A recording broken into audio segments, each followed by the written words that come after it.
Өмнөх нэвтрүүлгээрээ Японы олон улсын хамтын ажиллагааны байгууллага JICA болоод сургууль төгсөгчдийн холбооны талаарх танилцуулгыг та бүхэндээ хүргэсэн билээ.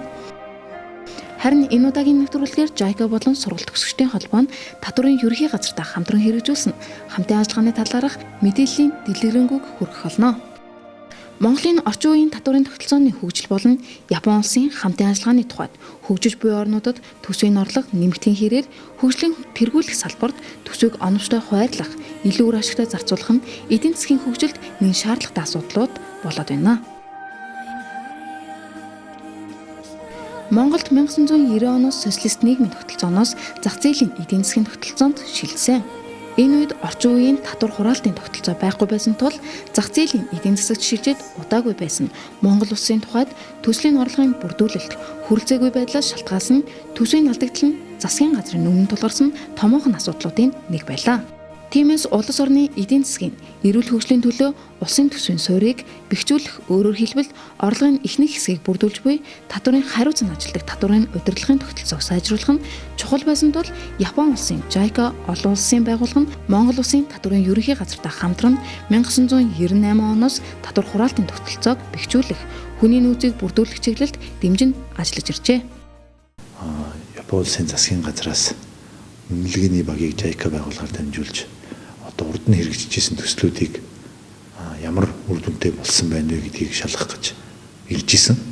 Тэгэхэд 2008 онд бидний татварын албан дээр хэрэгжиж дууссан төслийн 3 жилийн дараа одоо Япон улсын засгийн газрын үнэлгээний багаас төлөөлөгч нар ирж үзээд ингээд яхад Монголын татварын албан дээр хэрэгжсэн төсөл бол Японд болон JICA-д бол нэгдүгээрөнд орж исэн. Хамгийн их үр дүнтэй хэрэгжсэн байна. Гарсан үр дүнгууд нь бол энэтэй холбоод бид нар Японд сургууль төгсөгчдийн нийгэмлэг гэж манай дээр үүдэг. Энэ нийгэмлэгийн одоо бас ач холбогдлыг дурдах хэрэгтэй гэж бодож байна. Энэ нийгэмлэг нь өөрөө энэ Япон улсаас мэдлэг олж ирсэн хүмүүсийн мэдлэгийг цааш нь одоо улам дэлгэрүүлэх нэгдсэн хуралдаанууд зохион байгуулах, сургалтууд зохион байгуулах зэрэг ажлуудыг хийдэг. Тэгээд татварын албанаас бол энэ төлөөлөл бол маш идэвхтэй оролцож явж байгаа. Сургууль төгсөгчдийн холбоо нь татварын ерөнхий газрын татвар хураалтыг бэхжүүлэх, уул уурхайн салбарт гадаадын хөрөнгө оруулалтад хамтарсан компаниуд байгуулагдах, босноор олон улсын татварын тогтолцоог сайжруулах зайлшгүй шаардлага бий болсон. Тиймээс 2013 оноос татвар хураалтын чадварыг бэхжүүлэх, олон улсын татварын үйл ажиллагааг дэмжих төслийг хэрэгжүүлсэн байна. Япон улсын хамтын ажиллагааны JICA байгууллага нь татварын ерөнхий газарт 6 үн шаттайгаар төсөл хөтөлбөрүүдийг хамтран хэрэгжүүлсэн байна.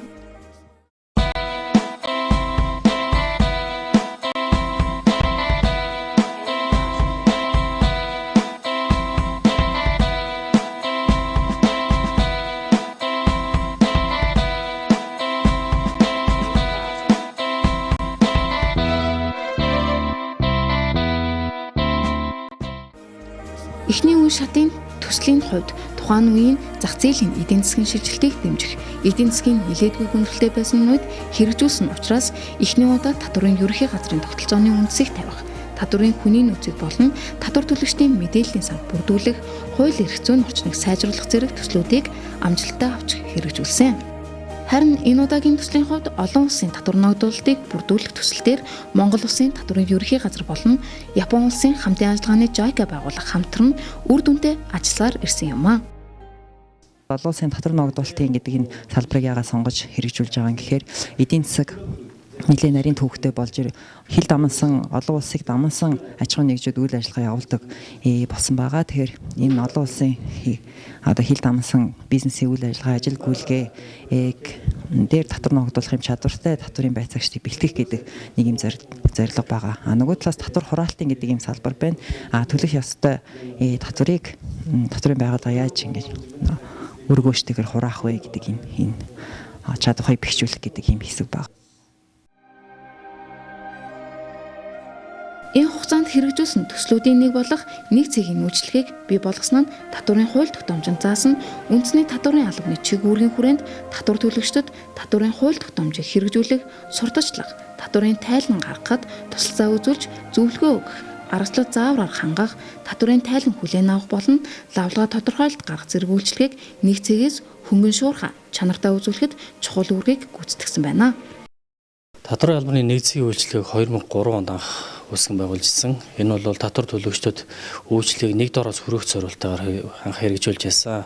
Анх бол зөвлөгөө өгөх болон тайлбар хүлээж авах чиглэлээр явагдчихсан.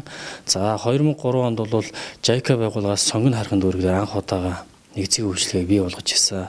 Өнөөдөр бол Монгол улсын татварын албаны хэмжээ нэгцгийн үйлчлэгээ бий болоод одоо сонгогдох хөтөлбөрт орсон байна. За тэгэхээр энэ бол сонгон харахын дүүргийг яагаад сонгож авсан бэ гэхээр сонгон харахын дүүрэг маань бол өөр ингэсэн баазтай, өөр ингэсэн байртай. За тухайн үед нь бол JICA байгууллагаас бол бүх тоног төхөөрөмжүүдийг нь гаргаж өгөөд дээр мөн боловсон хүчнийх нь асуудлыг бол мөн шийдэж өгсөн байгаа. За тэгээд бол одоо бол сонгон харахын дүүрэг бол жишг нэгцгийн үйлчлэгээ болж одоо ийм үйл ажиллагаа авч явж байгаа ийм дүүрэг байгаа. Татварын хууль тогтоомжийг сайн дураараа даган мөрдөх дадлахыг татвар төлөгчдөд хэвшүүлэх, тэдэнд бүх талын туслалцаа дэмжлэгийг, татварын албанаас үзүүлэх үйл ажиллагааг нэг цэгийн үйлчлэгээр дамжуулан гүйцэтгэснээр татварын хууль тогтоомжийн хэрэгжилтийг сайжруулан хууль тогтоомж зөрчигчдөө цаг алдалгүй тулж ажиллах, үндсэн чиг үүргийг хэрэгжүүлэх боломжийг олгох, татвар төлөгчийг дэмжин ажиллахад хэвшлийг нь тогтоогоод байгаа юм а. За нэгцгийн үйлчлэгийг одоо бол татвар төлөгчдөд зөвлөгөө өгөх, за дээр нь нэмээд татварын албанаас үзүүлж байгаа одоо тайлан хүлээж авах бүх процедурыг хийх, за дээр нь бүртгэлийн процессыг биэх үйл ажиллагааг бол хариуцсан хийж байгаа. За бол нэгцгийн үйлчлэгийн дээрээс бол татвар төлөгчдөд бүх төрлийн үйлчлэгийг буюу зөвлөгөө өгөх, мэдээллээр хангах, за тухайн татвар төлөгчийн хүсэж байгаа бүх үйл ажиллагааг нэг дороос хүргэх энэ үйл ажиллагаа бол одоо бол татварын албанд бол төгөлдрч явсан гэж байна. За дээр нэмээд бол сүүлийн жилүүдэд бол татварын албаны зүгээс нэгцгийн үйлчлэгээр дамжуулаад цахим үйлчлэгийг бий болгоё гэсэн юм зорилтыг тавьж ажиллаж байгаа. За энэ бол JICA байгууллагаас бол энэ дээр ямар байдлаар хамтарч ажиллаж байгаа вэ гэхээр олон улсын татвараар мэгсэн одоо 40-од хүнд бол одоо мэргэжлийн тийм боловсрал олгож байгаа. За энэ бүрэлдэхүүнд бол миний бие бас орж Япон улсад очиж суралцсан байгаа.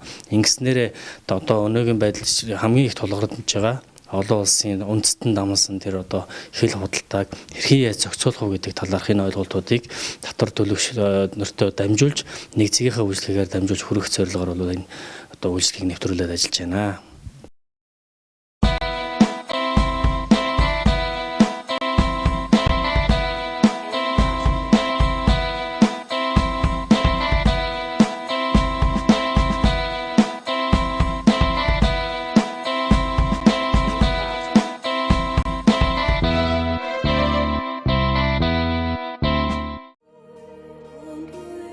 Мөн татварын ерөнхий газрын татвар төлөгчдөд үйлчлэх газрын утсаар зөвлөгөө өгөх төв нь 2008 онд Япон улсын JICA байгууллагын төслөөр бүрэн тоног төхөөрөмж утасны програмаар хангагдсан 2 хүний бүрэлдэхүүнтэйгээр байгуулагджээ. 1288 тусгай дугаар болон 32 46 47 дугаарын утсаар нэгэн зэрэг 4-5 татвар төлөгчдөд татварын алба, татварын хууль, дүрм журам, татварын цахим тайлан, татварын холбогдлолтой бусад асуудлын талаар мөн татвар төлөгчдийн тогтмол асуудаг асуултын хариултыг бэлтгэн автомат хариулагчийн програм ашиглан татварын зөвлөгөө өгч ажиллаж байна. Одоо ажлын нэг нь бол татвар төлөгчид үйлчлэгээ үзүүлэх ажил байдаг. За энэ үйлчлэгээ үзүүлэх ажлын нэг хэсэг нь бол энэ утсаар зөвлөгөө өгөх төвийг нээж ажиллуулсан явдал байгаа. За утсаар зөвлөгөө өгөх төв маань анх 2008 оны 4-р өдрөөс JICA-гийн төслөөр одоо хөрөнгө оруулалтаар бол анх эхэлж одоо энэ суурин тавигдаж хийгдсэн. За энэс хойш улсанд бол бас татварын алба маань өөрөө тодорхой хэмжээний хөрөнгө оруулалтаар бас тоног төхөөрөмжтэй нэгнүүдээ бол шинжилсэн байгаа. За ингээд утсаар зөвлөгөө өгөх төвийн гол зорилго нь юу гэхээр татвар төлөгчнөрт өнөөдөр тулгамдж байгаа зайлшгүй шаардлагатай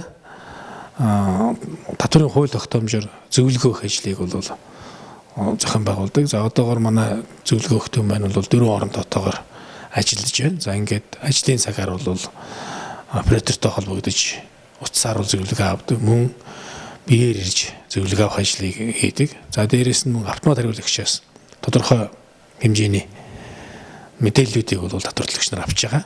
За байгуулагдсан цагаас хойш бол одоо энэ ажил татвар төлөгчийн бас тодорхой эрхцийг хангасан ийм ажил бол болсон. За ингээд одоо бол сүүлийн статистик мэдээлэлээс 14 оны байдлаар үзэхдээ бол жилдээ нэг 60-аад мянган татвар төлөгч бол манай төвөөр үйлчлүүлдэг. За энэ үний нэг 40 гаруй хувь нь бол автомат хариулагчаас мэдээлэл аваад үлдсэн 50 гаруй хувь нь бол утсаар болон биеэр ирж татварын хууль тогтоомжоор зөвлөгөө авдаг. За татварын албан маань өөрөө цахимжиж байгаатай холбоотойгоор цахим тайлангийн системийг хэрхэн яаж ашиглах вэ? Тайлан мэдээгээ яаж илгээх вэ? За одоо тайлангаа илгээх тодорхойлолтоо яаж авах вэ? Татварын албатай одоо татвар төлөгчөөр яаж бүртгүүлэх вэ гэх мэтлэн энэ гол сэдвүүдээр бол ихэнх асуултууд маань ирдэг. За дээрэс нь бол татварын хууль тогтоомж шинжлэгдэх тухай бүрд тухайн хууль тогтоомжийг хэрхэн яаж бид одоо хэрэгжүүлэх ёстой, яаж одоо ашиглах ёстой вэ гэдэг чиглэлээр бол байнгын зөвлөгөө авдаг. Энэ чиглэлээр бол манай татварын утсаар зөвлөгөө өгөх юм байна бол байнгын ажиллагаатай бас нэлийн тэм ачаалтайгаар үйл ажиллагаа явуулж байгаа.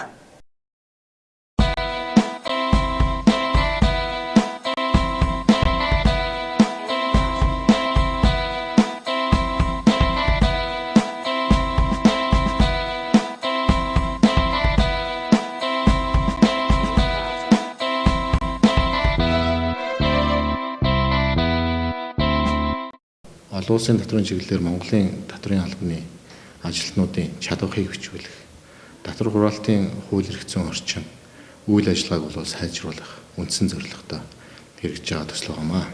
За ялангуяа татвар хураалтын чиглэлээр бол энэ төслийн хүрээнд бол бид нар бол сургалтыг зохион байгуулж байгаа.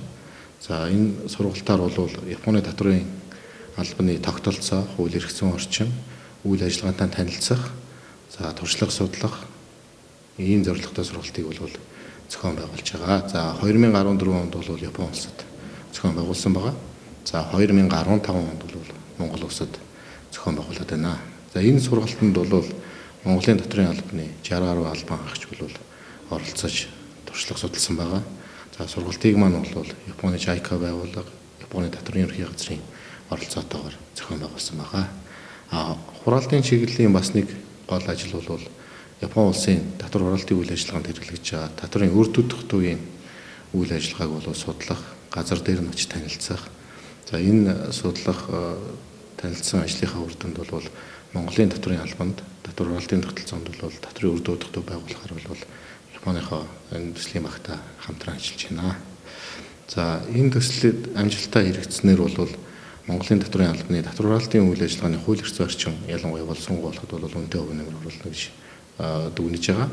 Мөн Японы татвар хураалтын үйл ажиллагаанд ашиглаж байгаа шинэлэг арга хэлбэрийг бол нэвтрүүлж чадна гэж бүрэн итгэлтэй дүгнэж байна. Монгол улсын татварын салбар шинжлэгдэн өөрчлөгдөд Япон улсын татварын газар болон татварын их сургуулийн хамтын ажиллагааны хүрээнд JICA-гийн сургалтын хамтын ажиллагаа төсөл, сургалт хөтөлбөрүүдийг Япон улсын татварын газар болон татварын их сургуулиудын дэмжлэгээр хэрэгжүүлдэг болоод байна. Түүнчлэн энэ салбараас дагуурсан тоогоор 182 гаруй татварын улсын байцаагчид Япон улсад сургалтанд хамрагдаад байна. Татварын ерөнхий газартай хамтран хэрэгжүүлсэн техникийн хамтын ажиллагаа сургалтын үр дүнгийн хувьд Японы татварын албаны туршлагыг Монголын нөхцөл байдалд нийцүүлэн нэвтрүүлсэн туршлага олон байгааг дурдахтай таатай байна.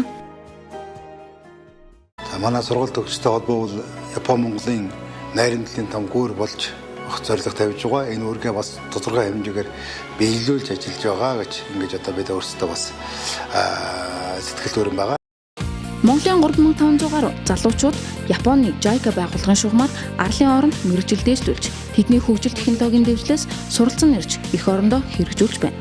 Бид хамтарч эвлэлдэн нэгдэж хоёр орны хөгжлийн гүр байгуулнаа. JICA сургалт төгсөгчдийн холбоо.